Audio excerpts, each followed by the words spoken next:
make those grunts back off and hit your Death Knight. I'm surprised in this game that the Orc player didn't go for more surrounds with his grunts. I saw a lot of times where he probably, I mean, it would have been hard to do, but he could have pulled it off probably. I've pulled off a few grunt surrounds with 3 to 4 grunts using the trees maybe to help push in the Death Knight, force the TP. Alright, so that was a quick little skirmish there. No one really came out too far ahead of that. The Farseer got level 2 because he was creeping, and he got a few ghoul kills there. So now D needs to counter that by getting level 2 on his Death Knight as well. And now he's doing a fast tech to tier 3. This is a really risky move to do versus an Orc player, again, because of these towers. If you're teching, then the towers are going to be more effective because you won't have that tier 2 army. You'll be stuck with ghouls trying to fight that, so it can be kind of tricky. What I tell my undead players friends to do versus towers is to really constantly, not constantly, but around the time when an Orc is doing their tower push, probably mid game, maybe 6 to 8 minutes, more closer to the 8-minute mark, just send a acolyte or a ghoul just to ping the outskirts of your base. You can set them on patrol if you want. I mean, make an extra ghoul or an acolyte for it, and just have them ping back and forth. Put them on patrol across the outskirts of your town. Not only will it give you a little bit more of an advantage to see where your opponent's coming from if he decides to come for a push, but it'll also let you know if he's trying to secretly build the towers before he hits you. So again, D now creeping here with his skeletons and ghouls. Again, trying to get those higher levels. He's got his Lich out now, which is definitely a good thing. Versus Orc, I'd love to see the Tri-Hero, so going to this fast tech would allow him to get that 3rd hero out. And I believe in this game he goes I think he opts for the Crypt Lord. But when you're not using your money that much, you can check his resources. He's got a lot of money saved up.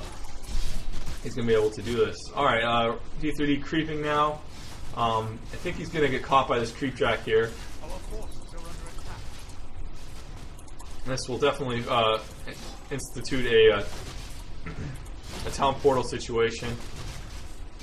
Right now he's going to be able to see the peons here. Now the peons I see some players using as melee units, especially in the average Orc play. You'll see them being used as melee units. They'll just bring 3 or 4 peons along, especially when it's closer to their base like this, to maybe think that they're going towers, but they were actually going to be just kind of as a little bit of a meat shield for the chain wave.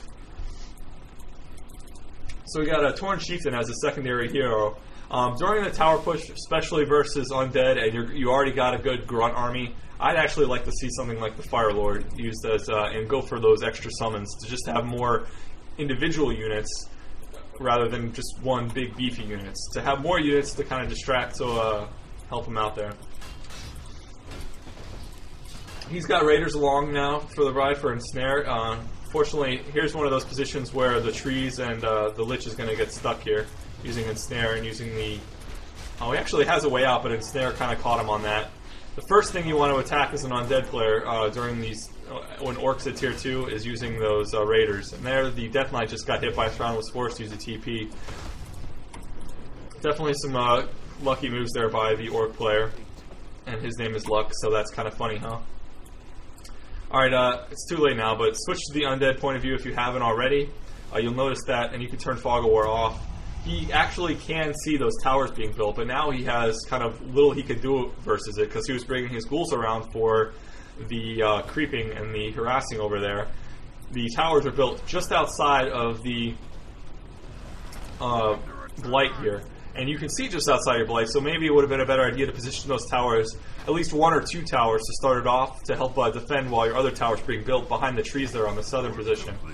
But here's now another good thing. He's trying to force he doesn't want to fight inside the undead base. He'll have to deal with the Black Citadel and the Nerubian Tower, and he'll also have to deal with whatever units that the undead player is going to have, and he doesn't want to fight inside his base, so he's trying to force them. Unfortunately, he's leaving the whole top section of the undead base open, so he can easily get his units out of here. Unfortunately, the pressure he's going to be able to put on the undead base with his Demolisher is going to be too much, and this is where D decides to do something a little crazy. He does have his tier 3 destroyers though, which are going to be a nice help here. He's trying to get an extra 1 or 2 out before he loses his base here. But he's going to do a base swap. Go ahead and turn off Fog of War for this. We don't need to keep it on anymore. And you see him slowly progressing the towers into the undead base. Now, towers are inexpensive. If you press F11, you'll see how much the Orc players actually had to invest in his towers here. He isn't able to tech to tier 3. He's making bats to try to counter the destroyers at his base. But destroyers actually are pretty resilient versus bats, especially when you get the armor upgrades like Deed has done, predicting that bats would be a counter to his air army that he was going for initially. Which would have been awesome versus versus all those grunts and raiders. So had towers not been used in this situation, and Deed was able to get his whole army built, would have actually been probably a really good counter to the Orc army that he was going. Enough Bat Riders wouldn't have really helped him versus all those destroyers and gargoyles.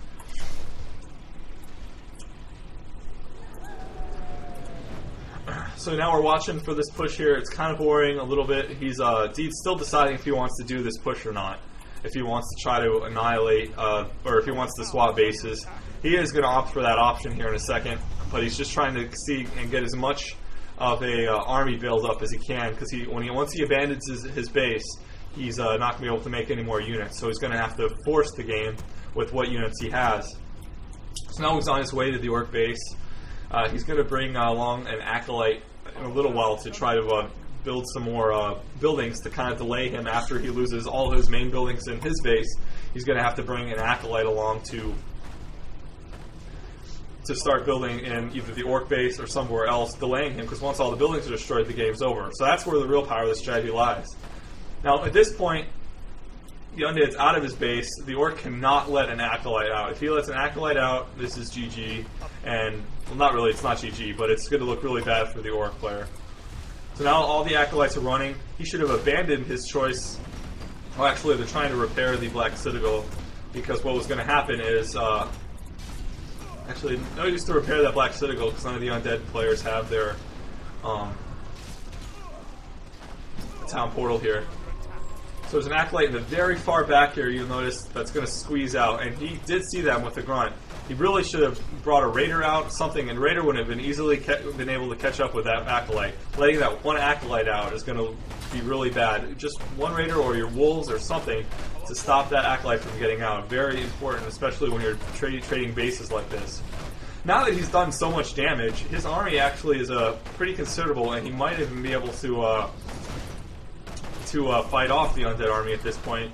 And opting not to town portal back though, and not bring any more peons out.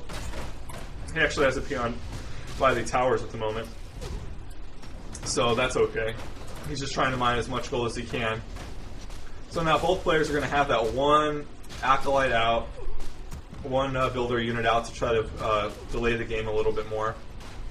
Or only halfway through this game, it's going to get, once the base trade actually happens here, it's going to get kind of a little bit slower, so I'm going to want to up the speed to 2x speed. Get this game going a little bit more. You notice how effective this tower push was. It, along with the support of the Orc army, was able to quickly take out the Undead base. Unfortunately, now the Undead has a Necropolis building in kind of in a weird position. It's actually a bad location for it, as that ramp is commonly used, but in this case it worked out really well for him because the Orc player didn't go off that ramp. He's trying to cut him off on the southern location. He's using his bats to try to scout the different locations. Right now it's kind of a who can destroy the building last type thing, and they're trying to make it a race. The Acolyte now came to the Orc gold mine with under 5,000 gold in it to build a haunted gold mine. You'll notice both players having very limited funds, not enough to build another base for themselves. Orc player opting to creep to try to get an extra bit of money here, but he has less money than the Undead player at the moment, I think. Nope. Orc player has more. He could make it if he sells some of his items. He could probably get enough money to build another Great Hall, which I believe is what he's going to opt to do here.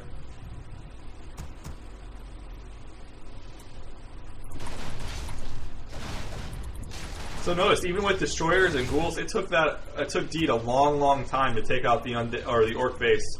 Orc base is really hard to just kind of go in there and take out without any big siege. So it's kind of a risky move there. Wow. Turn on Fog of War for a second. Oh, there it is. Just as it completed, the Necropolis made all this blight on the ground, right as the Orc player was right there. So that's going to take out the Necropolis. Really bad for the undead players. He just invested all that money to get that up.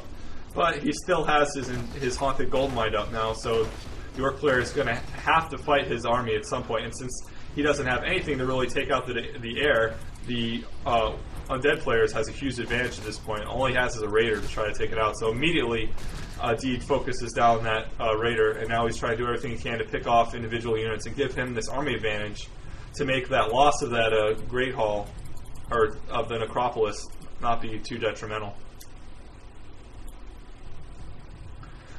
Now the Orc player is forced to run back to his towers. At this point, you don't want to start the fight. Now the tables have kind of turned.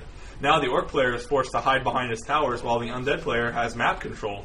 And the undead player can create, he can save up enough money to build bases.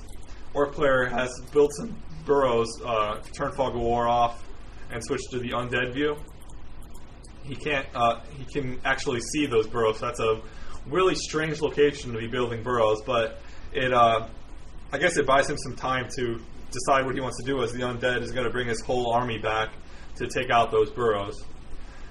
Now to win this, the undead player is going to have to build up a big enough army or get enough confidence to be able to take out those towers, unless the Orc player decides to leave out of sheer boredom or something, which is something I've done countless times, having to sit around by my towers. Sometimes I'll just leave the game run and I'll go take a shower or something, whatever I gotta go eat dinner.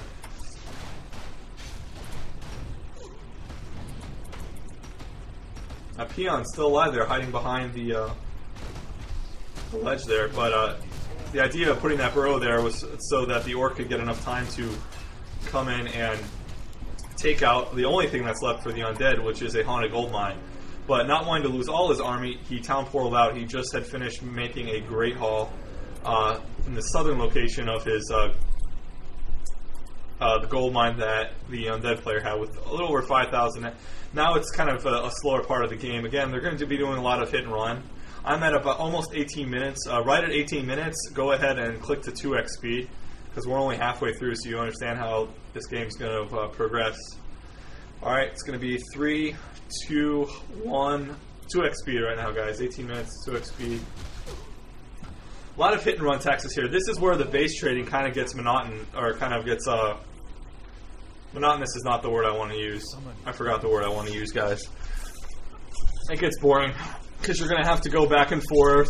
There's a lot of hit and run taxes, a lot of delaying taxes, a lot of waiting. This is where towers get annoying, and this is why I think the towers kind of lose their honor, because this is a really boring part of the game. There's no strategy or there's no skill involved in this. You're just waiting it out and trying to pick off any little advantage that you can grab, Our forces are under attack. Deed's using his air army to try to scout out what the Orc has left. Because his Great Hall is the only thing up by the gold mine, it's way away from those towers. He can actually force the fight there at his Great Hall, but he doesn't want to bring his whole army there, because just having because if he leaves his gold mine too long, he only has a new green tower there to protect it. The Orc player will be able to see that he's gone and be able to rush in there. At this point, the Orc player, what he needs to do is scout out when the undead player is leaving his base, and then as soon as he sees that he's like halfway or most of the way gone, just run in there. He will be able to kill off those 3 buildings faster than the Orc player will be able to kill off all those towers. So he needs to play his hand and rush that tactic here. Instead, now he's losing this Great Hall here with no real advantage. He can't really do anything versus it. He's trying to force the opponent's army to come to his towers, but Deed's too smart for that. He's not going to fight the towers until he knows he has a clear advantage. He's going to be able to do it until it's a sure thing. So yeah, he'll take a few hits from those demolishers, no problem. Now in that case, he could have left his Great Hall while the undead player was trying to hit that Great Hall. Bring that siege, bring those demolishers, and run them up from that southern position up to try to kill those 2 buildings. The longer he waits, the more buildings that undead players will be able to get up, and the harder it's going to be for him to make this push. So in waiting after a tower push, you're not being able to hold that pressure on.